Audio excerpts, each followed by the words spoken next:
Oh man, this could have been better. Real quick, cards on the table. This video will cover topics that are a little more mature than what I normally cover. Guess just viewer discretion advised. Yeah. Miller's Girl is the story of a teacher and a gifted student. Cairo Sweet is an 18-year-old student who is very gifted, while Jonathan Miller is a remarkably unremarkable English teacher who gave up on writing after he got married. Miller recognizes her talent and wants to help her, especially with her submission essay to Yale. It's during this time that Cairo is asked the question, what is your greatest achievement? Cairo, with some coaxing from her bisexual best friend Winnie, who clearly has a crush on her, decided to try and seduce Mr. Miller.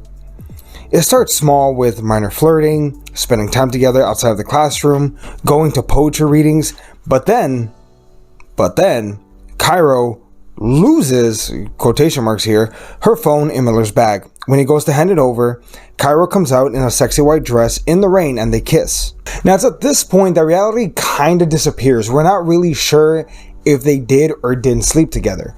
That question is left unanswered. What is clear is that she's an 18-year-old student and he is an adult male, a teacher who should have shut this shit down a long time ago. But that's not where we're going with the story, although that does have to do with the ending, but we'll get there in a moment. Cairo writes an erotic short story of a teacher and a student having an affair.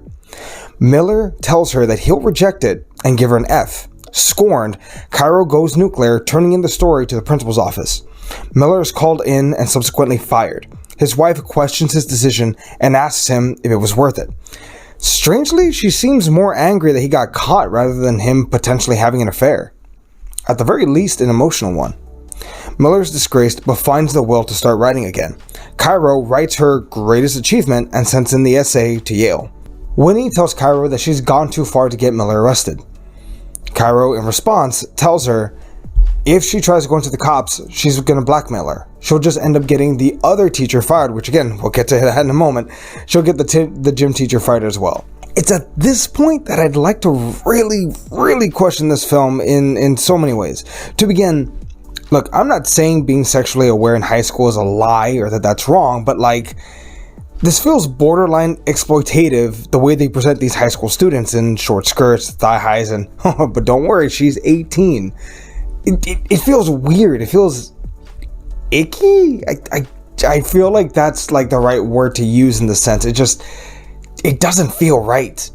Now look, if you want a better example of how to talk about, sex in high school, strongly recommend you watch Sex Ed on Netflix. It's great. I think they already released season 4 if I'm not mistaken.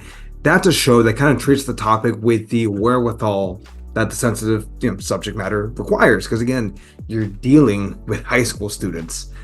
There's a tightrope to walk here. It feels like victim blaming also when the girl's presented as being the evil one who seduced a grown man. And again, I can't stress this enough, I don't feel sorry for this guy because he should have ended this earlier. She's his student. To add on top of this very problematic Sunday, we also have a football coach or sports coach, I guess, who flirts with the students, texts them, but nothing happens to him. This is a very problematic Sunday, and I don't really like it. I could give them more of a weight or a pass if this took place in college, but that's just easier to deal with. But the fact that this film misfires on so many times, these Gothic writers don't belong in this setting.